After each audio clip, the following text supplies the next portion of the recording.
This channel's content is strictly for educational and informational purpose and does not endorse or promote any form of violence, harm, illegal activities, self-injuries and communal disharmony. রাজ্যপালের বিরুদ্ধে শ্লীলতাহানির মতো গুরুতর অভিযোগ করা হয়েছে। Hair street থানায় নিয়ে আসা হয়েছে ওই অভিযোগকারিনীকে। রাজভবনের ওসির কাছে অভিযোগ জানান ওই মহিলা। 2019 সাল থেকে রাজভবনে তিনি কাজ করছেন।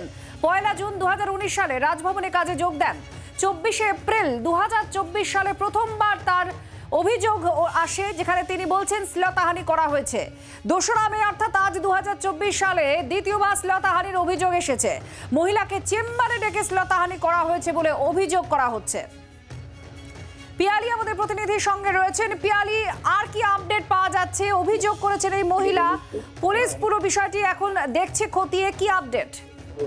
একেবারে দেখো, মহিলা যে অভিযোগ করেছেন তিনি যেটা জানাচ্ছেন যে তিনি ইপিভিএস যে ডিপার্টমেন্ট রয়েছেন সেখানে তিনি কাজ করেন এবং কন্ট্রাকচুয়াল স্টাফ হিসেবে তিনি কাজ করেন এবং 19 তারিখে প্রথম যে ঘটনাটা ঘটে তিনি যেটা জানাচ্ছেন যে 19 তারিখে যখন পিস রুম খোলা হয় আর সেখানে তিনি কাজে যোগ দেন এবং 24 এপ্রিল দুপুর 12:45 নাগাদ তিনি রাজ্যপালের সঙ্গে দেখা করেন এবং ওনার অফিস রুম যেটা রয়েছে সেখানে বিভিন্ন আলোচনা যখন হয় তখন তাকে রাজ্যপাল কুপ্রস্তাব দেন বলে তিনি উল্লেখ করছেন এবং তার যেটা অভিযোগে উল্লেখ যে সেই সময় তার গায়েও হাত দেওয়া হয় এবং ওই দিন কোনো রকমে তিনি ওনার হাত ছড়িয়ে বেরিয়ে আসেন, এমনটা তার অভিযোগ।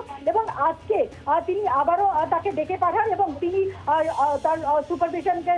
তার সুপারভাইজারকে নিয়ে সেখানে যান এবং তারপরে তিনি ওই রুমে যখন চলে যান কনফারেন্স রুমে কিছুক্ষণের কাজের বিষয় নিয়ে তার সঙ্গে কথা বলার অছিলায় তাকে শ্লীলতাহানি তার সঙ্গে করেন এবং তার কাজের প্রমোশন করিয়ে দেবেন এবং তাকে চাকরি পাইয়ে দেবেন, এরকম নানা প্রলোভন দেখিয়ে তাকে তার শ্লীলতাহানি করেন বলে অভিযোগ। এরপরে তিনি কোনো রকমে সেই সমস্ত কিছু প্রত্যাখ্যান করে ওখান থেকে বেরিয়ে আসেন এবং তার প্রতিবাদ করে তিনি অভিযোগ জানিয়েছেন। যে অভিযোগের পত্র আমরা ইতিমধ্যেই জানাচ্ছি যে অভিযোগ তিনি করেছেন সেখানে তিনি দুটো বিষয় উল্লেখ করছেন যে 19 তারিখে গভর্নর স্যার তার সঙ্গে প্রথম তার সঙ্গে দেখা হয়েছিল এবং সেই সময় তার কাছ থেকে গভর্নর তার সিভি নিয়েছিলেন এবং সিভি নিয়ে তার সঙ্গে দেখা করতে বলেন। এরপরে 24 দুপুর 12:45 নাগাদ গভর্নরের সঙ্গে তিনি দেখা করেন, যেহেতু গভর্নর তার কাছ থেকে আগে সিভি নিয়েছিলেন এবং তার অফিস রুম সেখানে তাকে ডেকে পাঠানো হয় এবং বিভিন্ন আলোচনার সময় গভর্নর তাকে কুপ্রস্তাব দেন, এমনটা তার অভিযোগ। এবং সেখানে তিনি লিখছেন ওই দিন কোনো রকমে ওনার হাত ছড়িয়ে বেরিয়ে আসি। আজ 2/5/2024 উনি আবারও ডাকেন এবং সঙ্গে আমি সুপারভাইজারকে নিয়ে গিয়েছিলাম, কারণ আমি আগেই ভয় পেয়েছিলাম। সুপারভাইজার ও আমাকে নিয়ে কনফারেন্স রুমে তিনি কিছুক্ষণ কাজের বিষয়ে কথা বলার পর উনি সুপারভাইজারকে বেরিয়ে যেতে বলেন।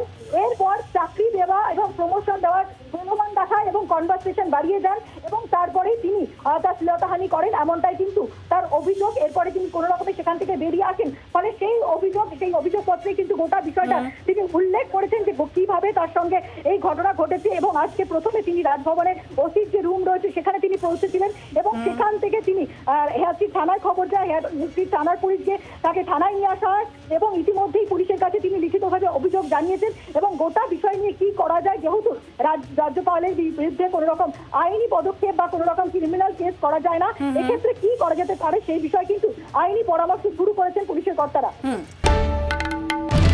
বাংলার আওয়াজ, বাঙালির আবেগ, জি 24 ঘন্টা।